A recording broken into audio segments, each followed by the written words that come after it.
भाई की दीर्घायु होने की कामना की जाती है। मिथिलांचल में सामा चकेवा की तैयारियां दिवाली के समय से ही शुरू हो जाती हैं। कार्तिक मास में पंचमी शुक्ल पक्ष तिथि से सामा चकेवा की मूर्ति की खरीदारी भी शुरू हो जाती है। पंचमी से पूर्णिमा तक चलने वाले इस लोक पर्व सामा चकेवा में भाई बहन के सात्विक स्नेह की गंगा निरंतर प्रवाहित होती है। पर्व के दौरान बहन अपने भाई के दीर्घ जीवन एवं संपन्नता की मंगल कामना करती हैं। सामा चकेवा हिमालय की तलहटी से लेकर गंगा तट तक और चंपारण से लेकर मालदा दिनाजपुर बंगाल तक मनाया जाता है। दिनाजपुर मालदा में बांग्ला भाषी होने के बाद भी वहां की महिलाएं एवं युवतियां सामा चकेवा पर मैथिली गीत ही गाती हैं, जबकि चंपारण में भोजपुरी मैथिली मिश्रित सामा चकेवा के गीत गाए जाते हैं। आइए अब जानते हैं कि क्या है सामा चकेवा की पौराणिक कथा।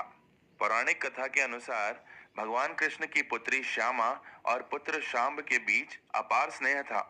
कृष्ण की पुत्री श्यामा ऋषि कुमार चारुदत्त से ब्याही गई थी। श्यामा ऋषि मुनियों की सेवा करने बराबर उनके आश्रम में जाया करती थी। भगवान कृष्ण के मंत्री चूरक को यह रास नहीं आया और उसने श्यामा के विरुद्ध राजा के कान भरना शुरू कर दिया। क्रुद्ध होकर भगवान श्री कृष्ण ने श्यामा को पक्षी बन जाने का श्राप दे दिया। श्यामा का पति चारुदत्त भी भगवान महादेव की पूजा अर्चना कर उन्हें प्रसन्न कर स्वयं भी पक्षी का रूप प्राप्त कर लिया। श्यामा के भाई भगवान श्री कृष्ण के पुत्र सांब ने अपने बहन बहनोई की इस दशा से दुखी होकर अपने पिता की ही आराधना शुरू कर दी। इससे प्रसन्न होकर श्री कृष्ण ने उससे वरदान मांगने को कहा। तब पुत्र से अपने बहन बहनोई को मानव रूप में वापस लाने का वरदान मांगे जाने पर उन्हें पूरी सच्चाई का पता लगा और उन्हें शाप मुक्ति के उपाय बताते हुए कहा कि श्यामा रूपी सामा एवं चारुदत्त रूपी चकेवा की मूर्ति बनाकर उनके गीत गाएं और चूरक की कारगुजारियों को उजागर करें, तो वे दोनों पुनः अपने पुराने स्वरूप को प्राप्त कर सकेंगे। शरद महीने में सामा चकेवा पक्षी की जोड़ियां मिथिला में प्रवास करने पहुंच गई थी। भाई साम भी उसे खोजते मिथिला पहुंचे और वहां की महिलाओं से अपने बहन बहनोई को श्राप से मुक्त करने के लिए सामा चकेवा का खेल खेलने का आग्रह किया और कहते हैं कि उसी द्वापर युग से आज तक इसका आयोजन हो रहा है।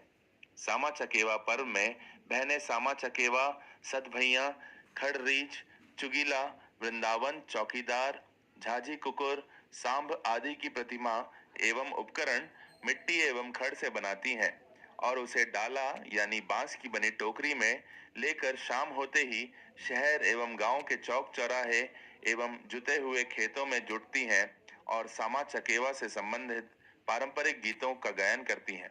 इसके बाद खड़ से बने नकली वृंदावन में आग लगाती हैं और बुझाती हैं।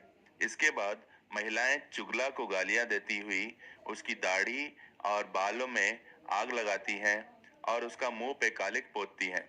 इस पूरे पर्व के दौरान सामा चकेवा का विशेष श्रृंगार किया जाता है और उसे खाने के लिए हरे धान की बालियां दी जाती है और रात्रि में उसे युवतियों द्वारा खुले आसमान के नीचे ओस पीने के लिए छोड़ दिया जाता है।